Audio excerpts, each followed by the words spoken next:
Breaking, Gowdy has it all and is about to drop an atom bomb on Obama and Holder. Now, this is some serious karma.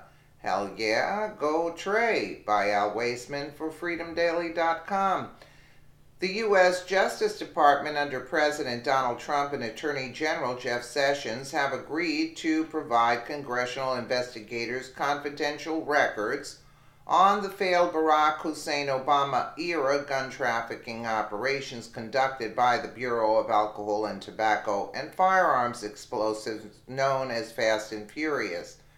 Via the United States State Department, Department of Justice enters into conditional settlement agreements to produce Fast and Furious documents to House Committee on Oversight and Government Reform today.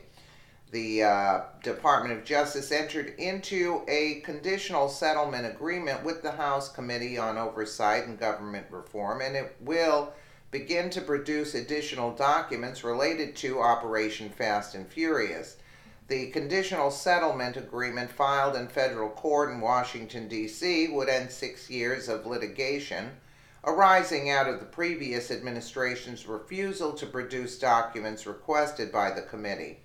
In announcing the settlement, Attorney General Sessions said the Department of Justice under my watch is committed to transparency and the rule of law. This settlement agreement is an important step to make sure that the public finally receives all the facts related to Operation Fast and Furious.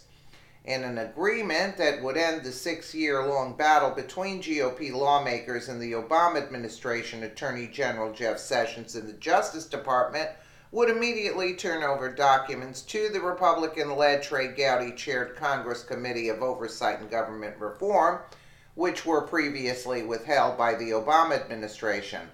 This was in part so he could later be able to claim his corrupt administration was scandal-free.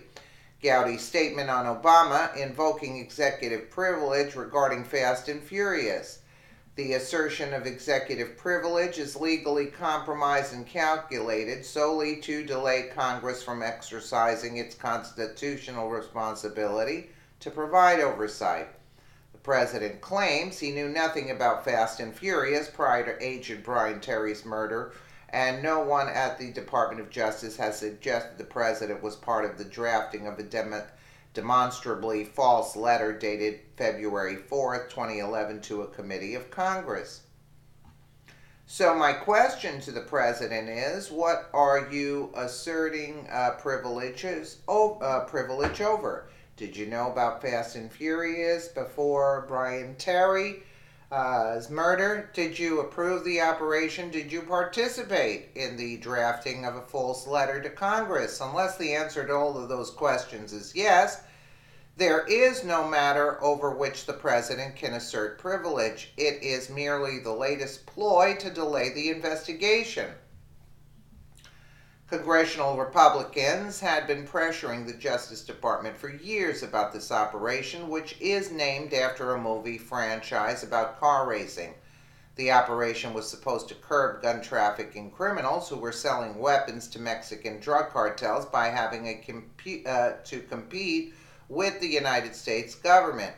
Although this was originally started under the George W. Bush administration, he scrapped it when he saw it wasn't working as intended, but since Obama was only for disarming law-abiding American citizens, he took it upon himself to try again, only to find that American guns were used in multiple Mexican cartel massacres.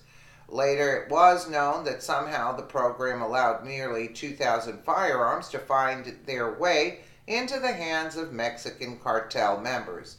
In June of 2012, the Republican-led House voted to hold Obama's Attorney General Eric Holder in contempt for failing to turn over documents about the operation.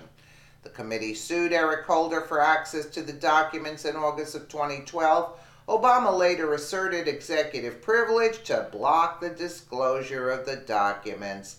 And it didn't go any further because the GOP was afraid to go after the first African-American president and his attorney general. Let's hope this time Trey Gowdy can finally get us some answers and we can finally see a few people responsible spend some time in prison. Via the Daily Caller, the Justice Department announced Wednesday it would hand over documents related to the Obama-era Fast and Furious gun scandal to the House Committee on Oversight and Government Reform. Former President Obama and Attorney General Eric Holder had previously refused to produce documents requested by Oversight, documents which former Oversight Chairman Jason Shabets at the time called critical to pursuing the investigation. The original Fast and Furious operation conducted by the Bureau of Alcohol and Tobacco and Firearms and Explosives somehow allowed nearly 2,000 firearms to find their way into the hands of the Mexican cartel members. Firearms connected to the program were found at multiple crime scenes in both the United States and Mexico, including the murder scene of Border Patrol agent Brian Terry. The Department of Justice under my watch is committed to transparency and the rule of law, Attorney General Jeff Sessions said in a statement on Wednesday accompanying the announcement. This settlement agreement is an important step to make sure that the public finally receives all the facts related to Operations Fast and Furious. Current Oversight Chairman Trey Gowdy did not immediately respond to Daily Caller's request for comment on the release. Well, let's start releasing some other information, Jeff. But this is old news. We know they were guilty as sin. That's why Obama blocked it, with his executive order. Let me know what you guys think in the comments below. And again, thank you so much for watching.